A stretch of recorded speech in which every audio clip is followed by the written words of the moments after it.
ಬಗ್ಗೆ 969 ಅರ್ಜಿಗಳ ಬಗ್ಗೆ ಈ ಪೂರ್ವದಲ್ಲಿ ತಿರಸ್ಕಾರಗೊಂಡಿತ್ತು ಅಂತ ಮಾನ್ಯ ಜಿಲ್ಲಾಧಿಕಾರಿಗೆ ಅವರ ಲಾಗಿನ್ನಲ್ಲಿ ಅಥವಾ ಅವರ ಆನ್ಲೈನಲ್ಲಿ ಇತ್ತು. ಅದನ್ನು ಮಾನ್ಯ ಜಿಲ್ಲಾಧಿಕಾರಿ ಕೂಡ ನಮ್ಮ ಗಮನಕ್ಕೆ ತಂದು ಮತ್ತು ಅವರು ನಾವು ಡೈರೆಕ್ಷನ್ಸ್ ಕೊಟ್ಟ ಮೇಲೆ ಅದನ್ನು ರೀವೆರಿಫೈ ಮಾಡಿ ಅಂತ ಹೇಳಿದಾಗ ಅದರ ಒಂದಿಷ್ಟು ಕ್ರೈಟೀರಿಯಾ ಇರ್ತದೆ. ಅದು ತುಂಬ ಗಮನಕ್ಕೆ ಏನಂತಂದರೆ ಅದು ಏನಂತಂದರೆ ಹೈರಾಣ ಜಮೀನು ಆಗದೇ ಇರೋದು, 2005 ಪೂರ್ವದಲ್ಲಿ ಸಾಗುವಳಿ ಮಾಡಿದ್ದಾರೆ ಅಥವಾ 15 ವರ್ಷ ಮೇಲ್ಪಟ್ಟವ್ರು ಇದ್ದವ್ರು ಮಾತ್ರ ಸಾಗುವಳಿ ಮಾಡಿದ್ದಾರೆ. ಈ ಥರ ಒಂದಿಷ್ಟು ಇದ್ದಾವೆ.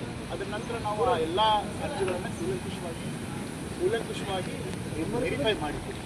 ಆಲ್ಮೋಸ್ಟ್ ಅದೇ 969 ಏನು ಅರ್ಜಿಗಳಿದ್ದಾವೆ ಆ ಸ್ಟೇಟಸ್ಗಳನ್ನು ನಾವು ತಮಗೆ ಕೊಟ್ಟು ಆಲ್ಮೋಸ್ಟ್ ಅದಾದ ತಕ್ಷಣ ನಾವು ಎಲ್ಲ ಒಂದೊಂದು ಅರ್ಜಿಗಳನ್ನು ಕೂಡ ಮತ್ತೆ ತಲಾಟಿ RI ಮತ್ತು ಡೆಪ್ಟಿ ತಹಶೀಲ್ದಾರ್ ತಂಡಗಳನ್ನು ರಚನೆ ಮಾಡಿ ಈ ಪೂರ್ವದಲ್ಲಿ ಏನು ಡಾಕ್ಯುಮೆಂಟೇಷನ್ ಮಾಡಿದ್ದಾರೆ ಮತ್ತೆ ಪುನಃ ಫೀಲ್ಡ್ ಹೋಗಿ ಮಾಡಿದ್ದು ಇಲ್ಲ ಆ GPS ಫೋಟೋಸ್ ಸಮೇತನೂ ಅದು ರಿಜೆಕ್ಟ್ ಮಾಡಿ ಕಳಿಸೋಂಥದ್ದು ಪ್ರಕ್ರಿಯೆ ಇದೆ.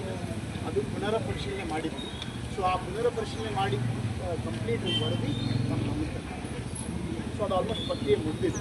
ಕೇವಲ ಒಂದು 5% 2% ಸ್ವಲ್ಪ ಕ್ಲಿಷ್ಟಕರಾಗಿರ್ತಾರೆ. ಅದು 1% ಆ ಕಂಪ್ಲೀಟ್ ಪ್ರಕ್ರಿಯೆ ಮುಗಿದಿದೆ. ಅದು ನಮ್ಮ ಗಮನಕ್ಕೂ ತರ್ತೀವಿ. ಮತ್ತು ಅದು ಆ ಏನು ರಿಪೋರ್ಟ್ ಇದೆ ಜಿಲ್ಲಾಧಿಕಾರಿ ಮತ್ತು ಅಧ್ಯಕ್ಷರು ಏನು MLA ಇದ್ದಾರೆ ಅವ್ರ ಗಮನಕ್ಕೂ ತಂದಿದೆ. ಅದು ಒಂದು ಫಾರಂ 57 ಸಂಬಂಧಪಟ್ಟ. ಎರಡನೇದು ಏನಂತಂದರೆ ಪ್ರಮುಖವಾಗಿ ಏನಂತಂದರೆ ಅರಣ್ಯ ಭೂಮಿ ಮತ್ತು ಕಂದಾಯ ಭೂಮಿ ಒಂದೇ ಸರ್ವೆ ನಂಬರಲ್ಲಿ ಕೂಡಿದ್ದಾಗ ಅದನ್ನು ಸರ್ವೆ ಮೂಲಕ ಬೇರ್ಪಡಿಸಿ ಅರಣ್ಯದ ಅವ್ರ ಪಾಡಿಗೆ ಅವ್ರು ಮ್ಯಾನೇಜ್ ಮಾಡೋದು, ಕಂದಾಯದಲ್ಲಿ ಅದಕ್ಕೆ ಇರೋಂಥ ಹಕ್ಕುಗಳನ್ನು ಅದು ಮುಂದುವರಿಸಬೇಕಂತ ಒಂದಿದೆ. ಅದರ ಪ್ರಕಾರವಾಗಿ ಮಾನ್ಯ ಜಿಲ್ಲಾಧಿಕಾರಿಗಳು ಸುಪ್ರೀಂ ಕೋರ್ಟ್ ಆದೇಶ ಅನುಸಾರ ಮಾನ್ಯ ಜಿಲ್ಲಾಧಿಕಾರಿಗಳು DFO CEO ಮತ್ತು ADLR ಒಂದು ಕಮಿಟಿ ಇಡೀ ರಾಯಚೂರಲ್ಲಿ ಎಷ್ಟು ಫಾರೆಸ್ಟ್ ಮತ್ತು ಅರಣ್ಯ ಭೂಮಿ ಒಂದೇ ಸರ್ವೆ ನಂಬರಲ್ಲಿ ಬರ್ತಾ ಇದ್ದಾವೆ ಅದು ಬೈಫರ್ಕೇಷನ್ ಮಾಡೋ ಸಲುವಾಗಿ ಪ್ರಕ್ರಿಯೆ ಚಾಲ್ತಿಯಲ್ಲಿದೆ.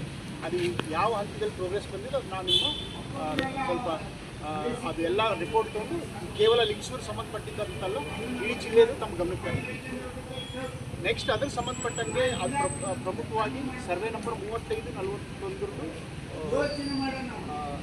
ಮುಖಂಡರು ನನ್ನ ಗಮನಕ್ಕೆ ತಂದಿದೆ. ಆ ಒಂದು ಸರ್ವೆಗೆ ನಾನೇ ಸುತ್ತ ಹೋಗಿದ್ದೆ 35-45 ಹೋಗಿ ಅದನ್ನು ಅರಣ್ಯ ಮತ್ತು ಕಂದಾಯ ಬೈಫರ್ಕೇಷನ್ ಮಾಡೋಕ್ಕೆ ಸಾಧ್ಯ ಇದೆ ಮಾಡಬೇಕಂತೆ ನಾನು DFO ಪ್ರೆಸೆನ್ಸಲ್ಲಿ ಅವರು ಮತ್ತೆ ಅದನ್ನು ಡೀಟೇಲ್ ಆಗಿ ಅವ್ರದ್ದೊಂದು ಏನಂತಂದರೆ ಅಪ್ಲಿಕೇಶನ್ಸ್ ಮೂಲಕ ಅವರು ಸಾರ್ಟ್ ಔಟ್ ಮಾಡ್ಕೊಂಡಿದ್ದಾರೆ. ಮಾಡಿ ಅದು ರಿಪೋರ್ಟ್ ಅವ್ರ ಹಂತದಲ್ಲಿ ಸ್ವತಃ ನಾನೇ ಹೋಗಿ ಅದು ಯಾವ ರೀತಿ ಮಾಡಬಹುದು ಅಂದರೆ ಎಲ್ಲಿ ಈ ಗಿಡಗಳ ಒಂದು ದಟ್ಟ ಏನು ಡೆನ್ಸಿಟಿ ಇರುತ್ತೆ ಅಥವಾ ಅವರು ಫಾರೆಸ್ಟೇಷನ್ ಮಾಡಿದ್ದಾರೆ ಆ ದೊಡ್ಡ ಪ್ರದೇಶ ಇದೆ ಅದು ಹೊರತುಪಡಿಸಿ ನೀವು ಇವೆರಡು ಸಪ್ರೇಟ್ ಮಾಡ್ಬೋದಂತ ಒಂದು ಒಪಿನಿಯನ್ ಬಂದಿತ್ತು. ಅದು ಕೂಡ ನಾವು ಪ್ರೆಸೆನ್ಸಲ್ಲಿ ಮಾಡಿ ಅವರಿಗೆ ನಂತರ ಅವರೊಂದು 15 ದಿನ 20 ದಿನ ಅಥವಾ 1 ತಿಂಗಳು ಏನೋ ಟೈಮ್ ತೊಗೊಂಡು ಯಾಕಂತಂದರೆ ಇಡೀ ಗುಡ್ಡ ಸುತ್ತಕೊಂಡು ಅದು ಬೈಫರ್ಕೇಟ್ ಮಾಡೋದ್ರಿಂದ ಅದು ಆಲ್ಮೋಸ್ಟ್ ಆಗಿದೆ. ಆ ರಿಪೋರ್ಟ್ DFO ಹತ್ರ ಇದೆ, ನಮಗೆ ಅದು ಇನ್ನೂ ಶೇರ್ ಮಾಡಿಲ್ಲ. ಸೊ ಅವ್ರು ಮೋಸ್ಟ್ಲಿ ಜಿಲ್ಲಾಧಿಕಾರಿ ಗಮನಕ್ಕೆ ತಂದಿದ್ದಾರೆ ಆ ವಿಷಯ. Next FR scheduled tribes and other forest develops act 2006 ಇದೊಂದು ಪ್ರಮುಖವಾದ ಒಂದು ಐತಿಹಾಸಿಕ ಆ್ಯಕ್ಟ್ 2006. ಪ್ರಮುಖದಲ್ಲಿ ಇದರಲ್ಲಿ ಏನಂತಂತಂದರೆ ಈ ಒಂದು ಪರಿಶಿಷ್ಟ ಪಂಗಡ ಶೆಡ್ಯೂಲ್ಡ್ ಟ್ರೈಬ್ಸ್ ಏನಿದೆ ಅವರು 2007 ಪೂರ್ವದಲ್ಲಿ ಅಲ್ಲಿ ಉಳುಮೆ ಮಾಡ್ತಾ ಇದ್ದಾರೆ. ಅವರಿಗೆ ಹಕ್ಕು ಕೊಡೋಕ್ಕೆ ಅವಕಾಶ ಇದೆ. ಉಳಿದ ಜಾತಿಯವರು ಯಾರೇ ಇದ್ದರೂ ಕೂಡ 3 ತಲೆಮಾರಿನಿಂದ ಅವರು ಉಳುಮೆ ಮಾಡ್ತಾ ಇದ್ದಾರೆ. ಅಂದಾಜು 75 ವರ್ಷದಿಂದ ಉಳುಮೆ ಮಾಡ್ತಾ ಇದ್ದಾರೆ. ಅದರ ಒಂದು ಎವಿಡೆನ್ಸ್ ಆಧಾರ ಮೇಲೆ ಅದನ್ನು ಸಮಿತಿ ರಚನೆ ಮಾಡೋಕ್ಕೆ ಅವಕಾಶ ಇದೆ. ಸೊ ಆ ಒಂದು ವಿಷಯಗಳು ನಾವು ಭಾಳ ಡೀಟೇಲಾಗಿ ಮಾಡ್ಬೋದು. ಪ್ರಮುಖವಾಗಿ ಅದು ನಾವು ಹೇಳಿದಾಗೆ ಒಂದು ಸಬ್ ಡಿವಿಷನಲ್ ಕಮಿಟಿ ಇರುತ್ತೆ. ಆ ಸಬ್ ಡಿವಿಷನಲ್ ಕಮಿಟಿ ಅಲ್ಲಿ ನಿರ್ಧಾರಕ್ಕಿಂತ ಮುಂಚೆ ಗ್ರಾಮ ಸಭೆಯಲ್ಲಿ ಏನು ಅರ್ಜಿಗಳು ಬರ್ತವೆ ಅದು ನಾವು ಮಾಡ್ತೀವಿ.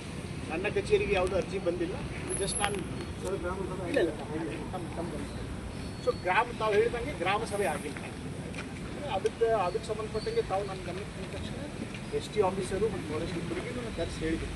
ಅದನ್ನು ಆ್ಯಕ್ಟಲ್ಲಿ ಏನೇನಿದೆ ಆ ಆ್ಯಕ್ಟ್ ಏನಾದರೂ ಕಟ್ ಆಫ್ ಡೇಟ್ ಇದೆಯಾ, ಆ್ಯಕ್ಟ್ 2006 7 ಸ್ಟಾರ್ಟ್ ಆದರೆ ಯಾವಾಗಾದರೂ ಏನಂತಂದರೆ ಅದಕ್ಕೆ ಇಷ್ಟು ದಿನ ಒಳಗಡೆ ಅರ್ಜಿ ಕೊಟ್ಟಿದ್ರೆ ಮಾತ್ರ ಪರಿಗಣಿಸಬೇಕಾ ಚೆಕ್ ಮಾಡೋಕ್ಕೆ ಹೇಳ್ತೀವಿ. ಅಂತಂದರೆ ಯಾವುದೇ ಆ್ಯಕ್ಟಿನ ಒಂದು ಅರ್ಜಿ ತಗೊಳ್ಳುವ ಪೂರ್ವದಲ್ಲಿ ಇಷ್ಟು ದಿನಗಳ ಒಳಗಡೆ ನೀವು ಪರಿಗಣಿಸಬೇಕು, ಇದ್ರ ನಂತರಕ್ಕೆ ಬರುತ್ತಾ ಬರಲ್ಲ ಅಂತ ಚೆಕ್ ಮಾಡೋಕ್ಕೆ ಅವ್ರಿಗೆ ಹೇಳಿದ್ರು.